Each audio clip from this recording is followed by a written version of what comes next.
Hi everybody, it's Miss Ashley with the Murrieta Public Library, and today I'm going to show you how to get a virtual library card. It's free and it's easy to do, and all you need is either your phone or access to the internet. Now, I need you to kind of pay attention because I'm going to give you two separate instructions. One is for what we do when the library is fully open and able to receive patrons. The other one is for where we're currently at, which is where the library is closed and we're doing everything curbside, contactless, where you can access our free databases online, all of that. So kind of listen out. I will try and give really clear instructions, but this is for both. So right now it's August of 2020. So a lot of this will be applied towards where we're currently at, which is still at the stay-at-home order. Okay. All right, let's go ahead and get started. There's two options. The first one is to go to murrietalibrary.info, and it's going to take you to our main page.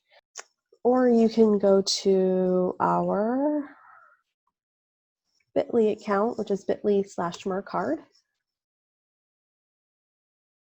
And it's going to take you directly to the application, and you'll basically be ready to begin.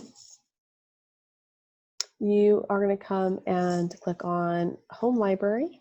That will be us. So you can go to Murrieta Public and then type in your zip code. From here, you're going to click on your city. Now, obviously, if you don't live in Murrieta, but you still want to access the library, you don't have to live in Murrieta, but will just be considered your home library. And from here, you're going to fill out all of this information.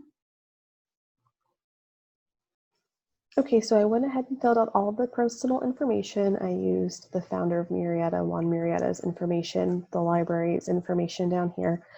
But under preferences, it's going to ask you how you would like to receive library notification. This notification is for books that are coming up due, items that you have requested that are currently in, things like that, things that you would normally receive when you are dealing with account services. You can do phone, where they give you a call and it's an automated phone call, text messages where they send you a text message with all the information, or under email address. So there's no real wrong way. Text messaging, you'd also have to, click on your carrier. Service fees may apply. Phone number, if it goes straight to voice message, you might miss out on important information. Email addresses might go to spam. So it's totally whatever you prefer. I actually prefer text messaging. So I'm going to click on phone 1 because my phone 1 up here is what's listed. And then your carrier. I'm just going to click AT&T because it's the first one. So right here is username. You can leave this blank. So leave blank. This right here is going to be where your barcode goes. When you get a notification that your application went through, you'll get an email from our account services staff, and they are going to email you your library card number. Normally, when you are inside the library getting a library card physically, you get that username basically immediately. This is going to take a day or two depending on when you've applied, and that will take place of your username. If you put a username down here, it might have confusion if somebody else already has that username. So go ahead and leave that blank and just move on to your PIN. Now, 4-digit PIN, I recommend the last 4 digits of your phone number because that is what staff will naturally default to. When we sign you up for a library card pre-technology and we were still doing paper forms, we just naturally defaulted your PIN to the last 4 digits of your telephone number. So if you forget your PIN and you ask a staff member, that staff member is going to tell you that. I still recommend doing the last 4 of your phone number. Now,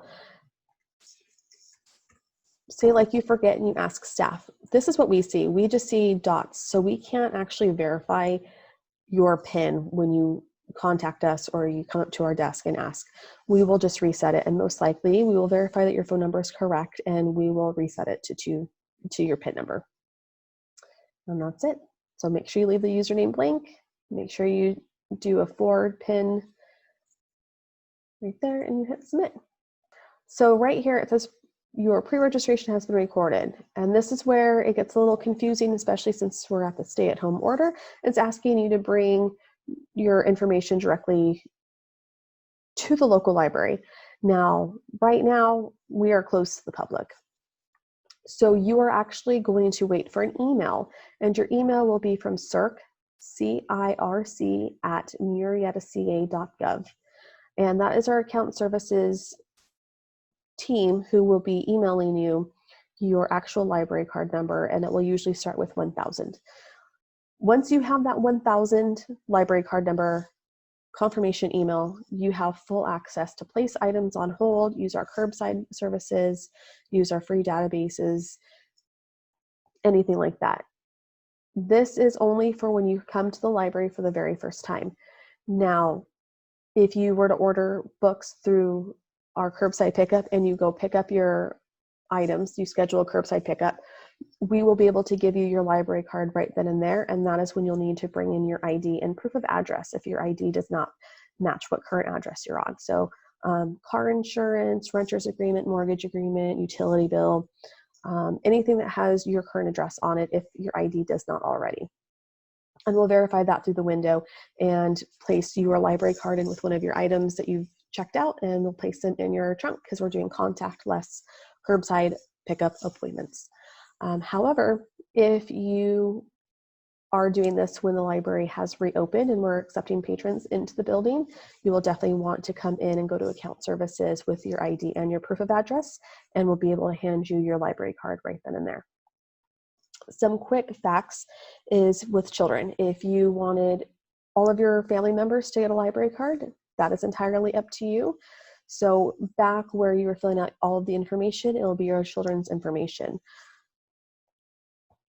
We do recommend that the children are old enough to sign their card and give verbal verification that you have access to their account before they receive their library card.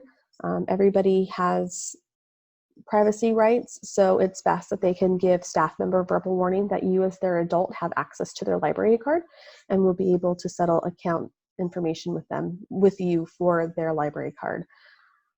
Right now, the checkout limit is 15. However, when we are open to the public, usually our limit is 30. I don't know if that will be the same when we are open to the public, so you'll want to look for our social media accounts to find out.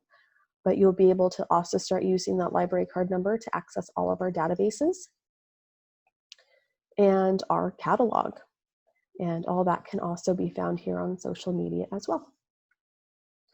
If you have any questions, please feel free to give us a call at 951-304-2665, Monday through Thursday from 10 a.m. to 5 p.m. and Fridays from 10 a.m. to 4 p.m. You can also email CIRC at murrietalibrary.info, contact us on social media, or contact us via the City of Murrieta chat, and we'll be able to help you. We cannot settle account service issues over social media or over the chat, so make sure you give us a phone call and have that library card number ready. Especially if you have not yet heard from us, as long as you have this PAC reg number, go ahead and write that down as a verification until you receive the confirmation email, and you will we'll be able to pull it up that way. And that will do it. Thank you.